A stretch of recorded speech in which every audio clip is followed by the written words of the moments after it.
For hundreds of years, many of the kingdoms of Western Europe relied on indirect trade with the Islamic caliphates through people in Eastern Europe and Russia, in a trade partnership that went strongly until the Islamic caliphates started spending their own money on their own stuff, instead of trading with the people who would become the Vikings. This resulted in a huge economic decline in Western Europe, much like if China stopped exporting stuff to the world. This started the Viking tradition of raiding small kingdoms and selling monks. We sell any monk. Any monk.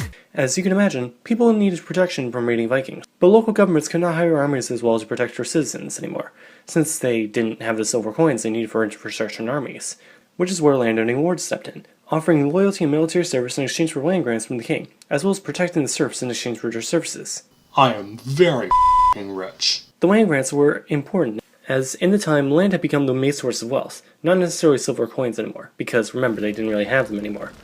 Land could also be used as a tradable good in exchange for the aforementioned money and military service. This is the foundation for feudalism and Manorialism in Western Europe, and it sucked for the average Ethelred. If you were a serf, you weren't just forced to work the land for some random vassal, you were essentially part of the land.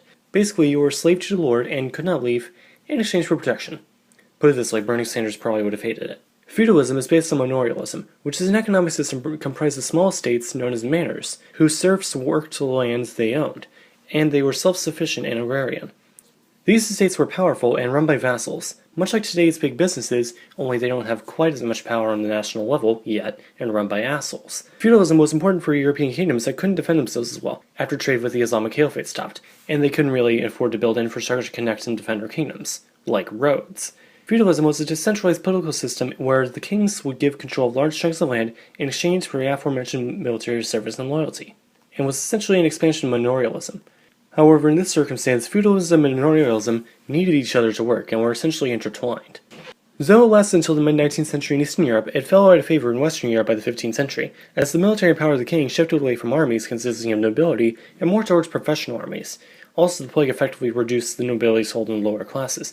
Though it slowly continued on in a smaller form, even in Western Europe, it was effectively dead. Goodbye.